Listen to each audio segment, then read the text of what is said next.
When I was a beginner to making Meatstock, my first batch was a complete disaster. This was all very new to me. I followed the steps I thought, and it turned out to be very disappointing. It was very frustrating to put in all that effort and to wind up with a less than ideal result. I want you to be able to avoid the most common, simple mistakes.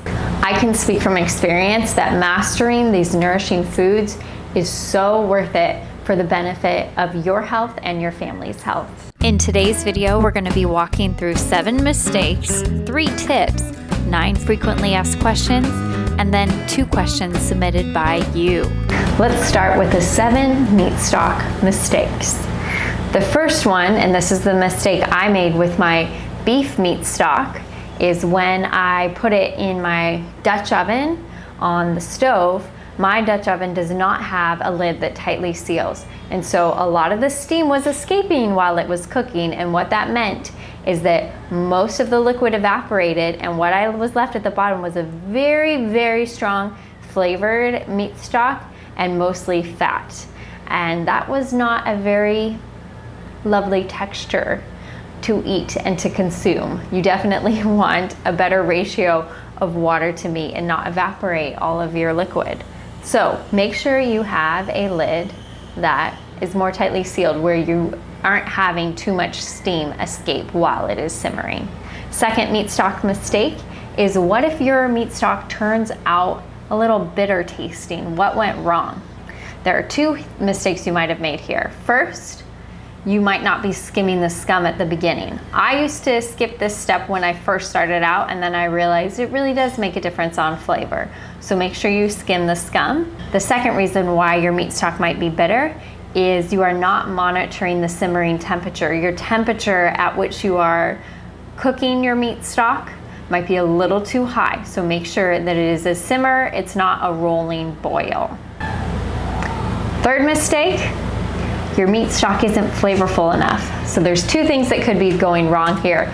Either you need to add more salt, or you added too much water and it's very watered down. Now, for those of you who like to add vegetables to your Meatstock, what if your vegetables are turning out too mushy and flavorless? You might be adding your vegetables too early to your Meatstock. Vegetables like onions, carrots, and celery should be added partway through the cooking, just so they don't turn into absolute mush and lose their flavor. Fifth mistake, what if your Meatstock is cloudy and it looks like it has bits of debris in it? This could be one of 2 problems. Either you did not skim the scum at the beginning, or the second problem that could be happening is you aren't using a fine mesh strainer after you strain your Meatstock, so some of those particles are getting through the strainer and into your Meatstock. Now those things are, if you do have those floating bits of debris, they're not bad to drink. You can drink them, it just might make the flavor of your Meatstock not as delicious. Now the 6th mistake is kind of a funny mistake, but it's happened to me, so I wanted to include it. My milk went bad in the fridge. What happened? You didn't let your Meatstock cool all the way down properly before you added it into the fridge, before you put it back in the refrigerator. So really make sure you allow yourself enough time in the evening for it to fully cool down before you put it in the fridge. And the 7th mistake isn't a mistake you'll see, but it is a mistake that if you make, it's gonna take away from the healing benefits of Meatstock, not using filtered water. So you wanna make sure that you don't have any contaminants that might be in your water that's from the faucet getting into your Meatstock. So we finished our 7 mistakes. Now let's talk about my 3 tips for consuming Meatstock. So how much Meatstock should you consume on a daily basis? Well, that depends whether you are following the GAPS diet protocol or if you're just trying to incorporate Meatstock into your diet on a regular basis. So for those who are on the GAPS diet healing protocol, Dr. Natasha recommends that adults consume 5 cups, children 3 cups, and infants a half of a cup per day. If you are just starting out, my tip is to start building in the routine of just drinking some every day. So my recommendation is at least 1 cup before you eat your breakfast in the morning. For my second tip, I want you to be aware of die-off symptoms that actually should encourage you that the Meatstock's healing benefits are working well in your gut. Because when pathogenic bacteria die, they release these toxins that can cause some of these symptoms that will go away. So you don't need to fear these reactions. It's good news. And then my third tip for consuming Meatstock is you don't want to skim off the fat. You want to make sure that you are consuming the fat. So Dr. Natasha talks about this in her book about how animal fats are extremely healing. She writes in her GAPS book that every cell of every organ in our bodies has cholesterol as a part of its structure. And this is so important because in many cells, almost half of the cell wall is made from cholesterol. So because of that, no healing in the body can happen without large amounts of cholesterol, which we find in fats. The body needs building materials to create new healthy cells and tissues in order to heal. Cholesterol is one of those building materials. So feel really good about drinking that fat. Now let's move on to the 9 frequently asked questions about Meatstock. So the first frequently asked question, is Meatstock the same thing as bone broth? No, I actually go into explaining this in my free Meatstock and bone broth cheat sheet that's linked below, and I also talk about this in my recipe video on Meatstock, but I'll briefly explain it here. Meatstock is made with raw meaty bones. Bone broth is made with bones that have already been cooked, and bone broth is also cooked for much longer period cook time than Meatstock. Can I make Meatstock out of just chicken feet? Yes, that would be considered a less meat Meatstock. How many chicken feet should be used if you are making Meatstock from one whole chicken? I would recommend at least 4 to 6 chicken feet. This is what Becky Plotner writes in her book that I have over there.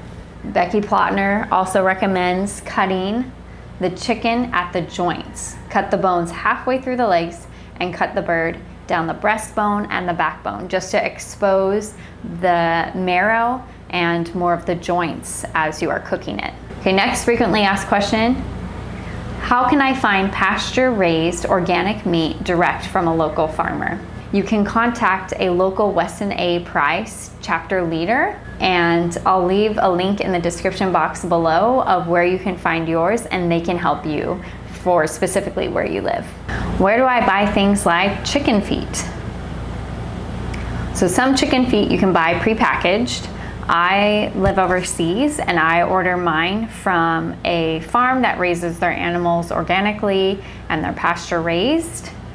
If I were back in the States, I would either try to find a local farmer using Weston A. Price or contact my local butcher shop and just ask them, or even the grocery store and just ask them at the butcher counter if they sell chicken feet. How about vegetables? Can you add them to Meatstock, and when should you add them to Meatstock? So yes, you can add vegetables to Meatstock if you like the flavor that they bring to them, but you need to make sure that you don't add them too early, that you add them about halfway through so they don't get too mushy, especially if you're going to be consuming the vegetables. They won't taste very yummy if they are way overcooked. How can you tell when your Meatstock is done? Because even in my cheat sheet linked below, there is a range of times. You always want to be checking by seeing if the meat easily falls off the bones, and if it's easily falling off, then go ahead and stop it. It is really important to not overcook Meatstock. If you overcook your Meatstock, you are actually removing and cooking out some of the important healing nutrients that we want for our bodies. How to store Meatstock? You're gonna wanna, after it's cooled down, store it in the fridge. Some people say up to 7 days. I don't like to risk it. I don't know if mine just goes bad sooner because I live in a hotter climate and my fridge doesn't get as cold. I have no idea, but I don't go beyond 5 days. My recommendation is 5 days. If you don't consume it within that time, go ahead and freeze it because it's really sad when it goes bad. So what kind of meat should you buy? Ideally, you want to buy meat from chickens that are really, really healthy, because the healthier they are, the more nutrient dense they're gonna be. So this looks like chickens that are raised out in the sun, on pasture, that are given organic feed, that are not given antibiotics. At the end of the day, all of us can only do the best with what we have, so do whatever you can with what you're able to afford. All right, now we are on to 2 questions submitted by you, the listeners. Are you guys listeners or viewers? So the first question was, how often and how much does your family drink of this Meatstock? So for my son, who is more strictly on the GAPS diet, our goal for him is to drink 1 cup of Meatstock at every meal, but our non-negotiable for our entire family, for all of us, is to drink 1 cup of Meatstock in the morning before we eat our breakfast. Okay, the second question submitted in the comments was, how did you get your kids introduced to drinking Meatstock? Mine seems suspicious. What I did to help my kids start drinking Meatstock every day was develop a new routine for us every morning. I serve Meatstock to my kids before they eat their breakfast. So they are drinking it in their cute little cups with their stainless steel straws while I'm whipping up breakfast, and we are also going over our Bible verse and catechism for the week. When we first started out, I only gave them a little bit, so since it was something new, it didn't feel overwhelming. They only had to drink this much before they got to eat their breakfast. We would also make it into a game and have races. Who can finish their Meatstock first? Or we would also sing songs while we were drinking it, like ma ma ma Meatstock, ma ma ma Meatstock. And they just enjoy singing silly things like that while they drink it. What truly though was a game changer for my kids is just figuring out how they enjoy it best. My kids actually enjoy it the most when it's plain. When there's no onion, no carrot, no celery, nothing added. It's just 100% pure chicken flavor with some salt and peppercorns. And they even like it with a little extra salt added in the morning of. It truly is the best thing to hear your kids say, yummy mom, you're the best Meatstock mom ever. It's so encouraging because you know they're enjoying something that's so nourishing and doing such good things for their bodies. If you haven't made Meatstock before, make sure to check out my recipe video here. It gives you step-by-step instructions of how to make your first perfect batch of Meatstock, including also more information about Meatstock's unique healing benefits and why you should be motivated to make this traditional, nourishing food. Thank you so much for watching. I hope these mistakes, tips, frequently asked questions have helped you feel more confident in taking the steps that you need to do to start making Meatstock a part of your family's daily routine. Don't forget to grab your free Meatstock cheat sheet in the description box below, and I'll see you in the next video. God bless.